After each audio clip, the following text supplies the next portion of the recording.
Bienvenidos y bienvenidas a este programa Vivencias entre Homosensual y Vive Libre. Mi nombre es Alain Pinzón, soy activista e internacionalista y bueno, el día de hoy vamos a hablar de estigma y discriminación en los servicios de salud.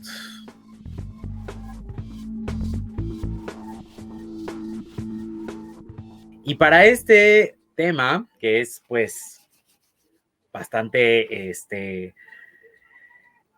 pues un tanto espinoso, ¿no? Para hablar de estos temas, invitamos al doctor Yeser Lezama, que a continuación les voy a presentar un poquito de él para que lo conozcan y sepan quién es.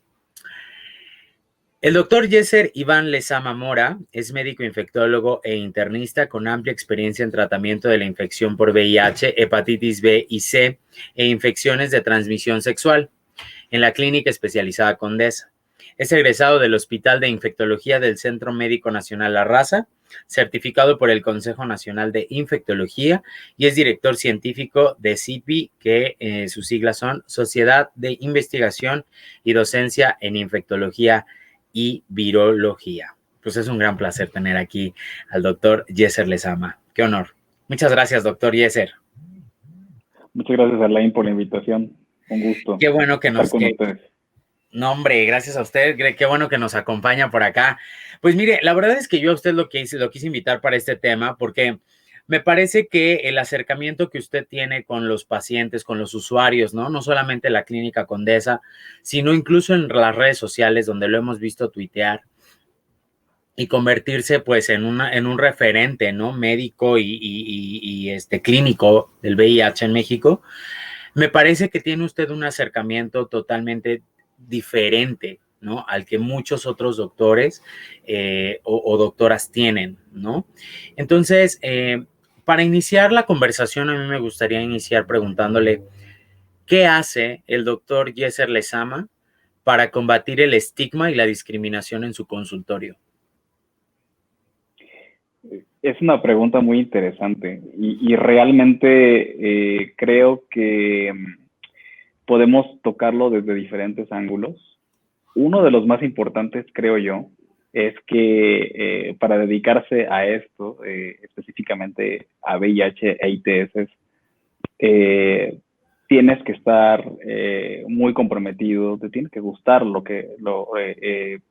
todo lo referente a la infección por VIH e ITS. O sea, realmente te tiene que apasionar toda esa área para que de esa forma, pues así como cualquier otra profesión que otras personas puedan desempeñar en su vida diaria, pues lo puedas hacer lo mejor posible cada vez y te perfecciones y pues la calidad de la atención que el paciente percibe de ti pues sea la adecuada.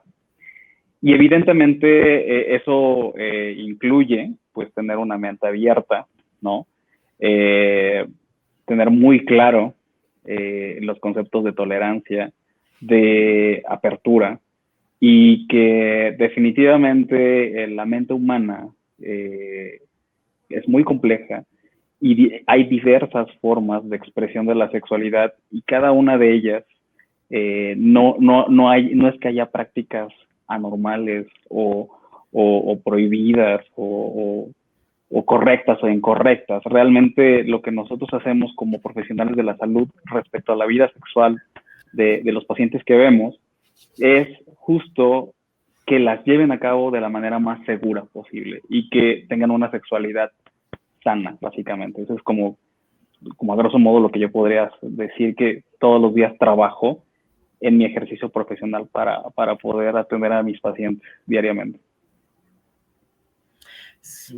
Nos abre como la puerta, la verdad, a la siguiente pregunta, porque pues uno de los principales problemas para las personas que quieren hacerse una prueba o que tienen VIH y no asisten a sus consultas o que tienen ITS, sobre todo con las ITS pasa un montón, ¿no? A mí luego me llega gente que digo, me comentan, oye, pues es que tengo VIH desde hace 4 años y tengo lesiones desde hace 3 años y medio. Y yo así, ¿pero ya fuiste a un doctor? No, es que me da pena. O no me siento seguro o segura, ¿no? Entonces es como, ok, esto que nos dice pues es súper importante, ¿no? Porque pues al final del día el doctor o la doctora pues va a saber, ¿no? Tu diagnóstico, te va a diagnosticar, te va a decir cómo se va a tratar, cómo te vas a aliviar, cómo te vas a mejorar, ¿no? Y eso en ocasiones suele traer como muchas inseguridades en la persona, sobre todo que va a la consulta, ¿no? Desde su experiencia, doctor, y no solo como doctor, sino también como estudiante, ¿no? ¿Cuáles han sido pues como las acciones de discriminación o de estigma que usted ha visto, no solamente con sus compañeros, sino en general en los servicios de salud, ¿no? Pues básicamente falta sensibilización del personal de salud en estos temas. La educación que uno trae atrás desde el núcleo familiar es muy importante para saber la personalidad y la forma en la que cada quien va pues a desenvolverse con el paciente. El paciente te tiene que tener confianza. De lo contrario, o sea, nunca te va a decir cuántas parejas sexuales tiene o qué tipo de prácticas desempeña de manera frecuente. Y eso es muy importante para el infectólogo, porque de esa forma tú puedes impactar en la reducción de prácticas de riesgo y protegerlo más, ¿no? Y si desde el inicio hay una barrera de comunicación por falta de confianza, es terrible porque definitivamente retrasa la atención cuando haya una ITS, ¿no? Claro, es como súper importante eso, la verdad. ¿Qué recomendaciones, si usted fuera así, no sé, si usted tuviera el poder de cambiar de alguna manera, ¿no? El camino de la política pública en torno a la atención, ¿no? De las personas con VIH e ITS, ¿qué es lo primero que cambiaría? ¿Qué es lo primero que usted haría, ¿no? Para poder lograr una atención integral y que hubiera este vínculo de confianza entre médico-usuario o usuaria. Definitivamente la educación médica continua es algo primordial. O sea, realmente estamos, sobre todo aquí en la Clínica Condesa, vemos que los médicos que trabajamos aquí provenimos de diferentes universidades, nos formamos en diferentes hospitales, las escuelas. No hay escuelas malas ni escuelas buenas. Realmente creo que es importante que a lo largo de nuestra formación académica generemos competencias. Y creo que una competencia que es primordial para los que nos dedicamos a esto es justo, pues, aquellas en donde se trabaje la empatía, la forma de comunicación es muy importante.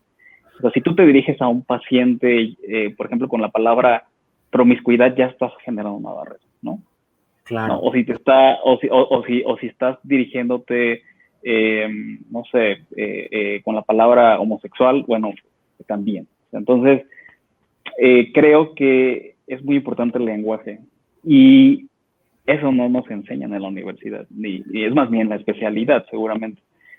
Por lo tanto, tenemos muchos profesionales de la salud, médicos, enfermeras, todo el equipo multidisciplinario que a veces no es que sean personas poco empáticas, sino que no se nos ha educado para podernos dirigir correctamente a nuestros pacientes. Aquí tenemos una clínica donde vemos a la mayor parte de las pacientes trans que residen en la Ciudad de México y hemos aprendido tanto a cómo dirigirnos al paciente. Yo creo que en gran parte a la comunidad trans. Yo creo que eso nos hace mejores profesionales y eso es lo que nos hace falta a los médicos en general. Y es súper importante como puntearlo, ¿no? Porque creo que son cosas que en ocasiones se toman por hecho, ¿no? El hecho de que ya seas especialista o que seas un doctor especialista o que tengas varias especialidades y se da por hecho de que ya sabes, ¿no? O sea, sabes tratar a una persona, sabes empatizar, ¿no? Con ella.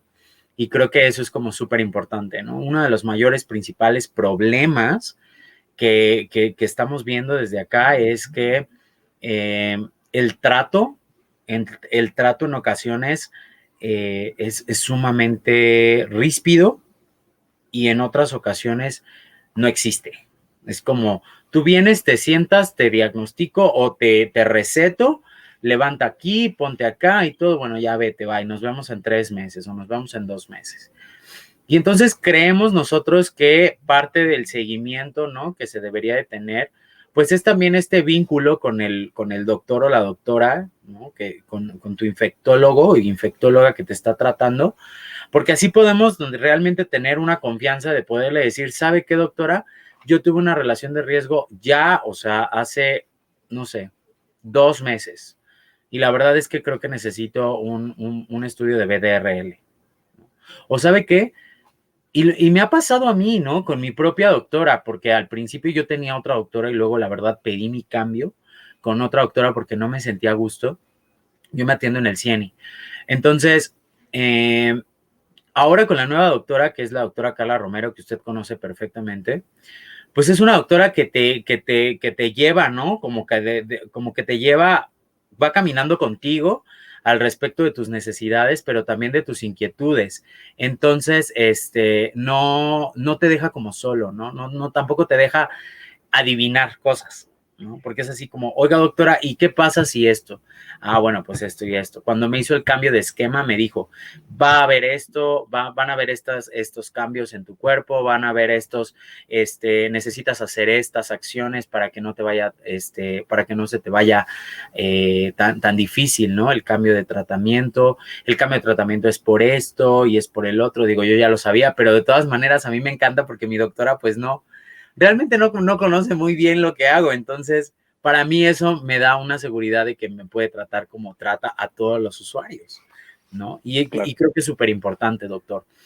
Por último, a mí me gustaría hacerle esta pregunta que creo que es como súper importante, porque creo que en ocasiones hay mucha gente que dice o nos dice, sobre todo en redes sociales, ya les están dando el medicamento, ¿qué más quieren? ¿No? Es como, híjole, pero pues es que si ni siquiera me estoy entendiendo con mi doctor o mi doctora, ¿no? O sea, en el caso del ISSSTE, con el doctor que corrieron, tenía años sin ver a sus pacientes, años, y les dejaba nomás las recetas ahí. Entonces, mi pregunta sería, ¿qué, qué problemas usted cree que existan en este momento en los servicios de salud en general y que van a ser muy difíciles de cambiar? Porque pareciera que es como una cultura de la atención de la salud en México. Pues definitivamente la pandemia pues afectó en muchos rubros de la atención médica, incluye, bueno, de los más importantes, los pacientes que viven con VIH. Las consultas de seguimiento, desgraciadamente, las hemos suspendido en varias ocasiones. De hecho, en la actualidad, dado el semáforo rojo, en Clínicas Condesa seguimos sin darle ese seguimiento que estábamos acostumbrados a darle a los pacientes crónicos en supresión biológica, que probablemente, pues a lo mejor sí toleran bien el tratamiento, pero de repente surgen inquietudes, sobre todo respecto a interacciones medicamentos. Entonces, es muy frecuente la pregunta de doctor, si tomo esto, ¿qué pasa con mi tratamiento? ¿Lo puedo juntar? ¿Lo tengo que separar? ¿Con o sin alimentos? Esas cosas que, pues, o sea, todos nos enfermamos en algún momento del año, entonces esa necesidad de seguimiento médico que estábamos acostumbrados a llevar a cabo antes de la pandemia, lo perdimos totalmente. Estamos tratando de retomarlo, de perfeccionarlo. Por ejemplo, aquí estamos implementando la teleconsulta, y de alguna otra manera estamos tratando de volver a ver a esos pacientes crónicos. Pero desgraciadamente no es lo mismo. No es lo mismo ver a tu médico cara a cara, que te revise en el consultorio, que analice detenidamente contigo interacciones en la computadora, en la pantalla, tú ves tus niveles de CD4, carga viral. Creo que esa barrera va a ser muy difícil pues de perfeccionarlo a través de una pantalla a distancia, pero creo yo que el esfuerzo que hacemos aquí en Clínicas Condesa, el objetivo es ese, ¿no? continuar con la misma calidad de atención sin requerir que el paciente esté viniendo a la clínica y haya aglomeraciones, ¿no? Porque tú seguramente debes conocer que aquí en la clínica era una aglomeración impresionante, que son cosas que ya no puedes ver tú en una pandemia, ¿no? Y hablando del IMSS, del ISSSTE, bueno, la atención en el IMSS y el ISSSTE es un poco más cuadrada, o sea, lleva sus procesos que son difíciles de adaptarse a la atención médica rutinaria que ellos ya tienen protocolizada. Y bueno, creo que dada la experiencia que tenemos aquí en Las Condesas, la atención de VIH debería ser similar así en el IMSS, en el ISSSTE, pero adaptar la atención multidisciplinaria que tenemos aquí a otras instituciones, ese ha sido un problema y pues algo que no se ha llegado, no se ha alcanzado hasta el día de hoy, sobre todo en IMSS, ¿no? Y el IMSS y el ISSSTE está saturado por la atención de los pacientes con COVID, entonces siguen proporcionando solo medicamentos. De hecho, en la actualidad nosotros estamos iniciando tratamiento a los pacientes nuevos que tienen derecho a audiencia en el ISSSTE y en el IMSS. Y bueno, los referimos a su clínica a la cual están adscritos, les dan una cita, a lo mejor en 3, 4 meses, y en ese lapso en el que llegan a su cita, estamos proporcionando medicamentos y dando la atención médica. Pero definitivamente, ¿cuándo va a restaurarse esta atención que se había logrado ya, que con todos los años de lucha de las ONGs, las organizaciones civiles, los tomadores en decisiones de salud, los mismos médicos, se había logrado una cierta calidad en la atención que no era mala, pero que ahora con la pandemia la perdimos totalmente y hay que retomarla y reestructurarla para que sea factible después de que acabe esto, ¿no? El COVID. Es súper importante también como poner en contexto la realidad que estamos viviendo en los servicios de salud en este país, ¿no? Porque definitivamente está totalmente rebasado. Todo ahorita está súper rebasado, ¿no? En materia de salud. Y vemos, pues ya lo vemos cansado, doctor, la verdad, ¿no? O sea, llevan meses trabajando a marchas forzadas, porque además hay que recordar un detalle que creo que se nos olvida mucho y de eso va a depender, pues, que se solucionen muchas cosas. Los médicos que estaban atendiendo VIH y las médicas son los que están atendiendo COVID porque son infectólogos. Entonces, de nosotros, de que la pandemia se relaje o empiece a decrecer en aumento, en cantidad, perdón, pues creo que va a depender nuestra normalidad en los servicios de salud, ¿no? Sobre todo para las personas con VIH. Entonces, creo que sí, definitivamente tenemos bastantes cosas que cambiar, ¿no? Que trabajar. Sin embargo, creo que en este momento sí necesitamos echarle un montón de ganas. Le agradezco muchísimo, doctor Yeser Lezama, que es médico infectólogo en la Clínica Especializada Condesa y en otras instituciones también. Muchísimas gracias. Ha sido un honor, de verdad, poder entender cuál es la visión de esta, pues, de este lado médico, ¿no? Al respecto del estigma, la discriminación, y también entender y recordar que hay personas que desde sus consultorios, hay médicos, médicas, que desde sus consultorios están también combatiendo el estigma y la discriminación contra las personas que vivimos con VIH. Ha sido de verdad un enorme gusto. Muchas gracias, doctor Yeser. ¿Algo que quiera decir al final? Pues nada, hay que seguirnos cuidando, hay que mantener estas medidas para evitar contagios que ya conocemos, el usar cubrebocas, la distancia, el lavado de manos, sanitización de las mismas, evitar lugares poco ventilados y tomar los antirretrovirales diariamente sin omisiones. Si tienes alguna situación que comprometa tu adherencia al tratamiento, como por ejemplo alguna adicción, alguna sustancia, pues las clínicas Condesa seguimos trabajando en eso y estamos ayudando para que los pacientes continúen adherentes al mismo y estén en su presión virológica, porque de esta manera disminuimos el riesgo de complicación. Y cuando haya vacuna, por favor, vacúnense todos. Muchísimas gracias, doctor Yeser. Le agradecemos mucho Homosensual y Vive Libre. Recuerden que Vivencia se transmite todos los martes a las 9 de la noche por el Facebook Live de Homosensual y por el canal de YouTube de Homosensual también. Cada jueves tenemos grupo de apoyo comunitario en Vive Libre de 7 a 9 de la noche. Chequen nuestras redes sociales, @Vive Libre y @Alainju, y por ahí nos mandan un mensaje y les mandamos con gusto el link semanal. Les agradezco muchísimo a todo el staff de Homosensual, al doctor Yeser Lezama y por supuesto a ustedes que son los que nos ven y las que nos ven. Muchísimas gracias a todas y cada una de las personas. Déjenos abajo sus comentarios, sus preguntas, qué dudas tienen acerca de estos temas para poder hacerles también pues una respuesta en un video, claro que sí. Muchísimas gracias, cuídense mucho y nos vemos la próxima semana. Hasta pronto.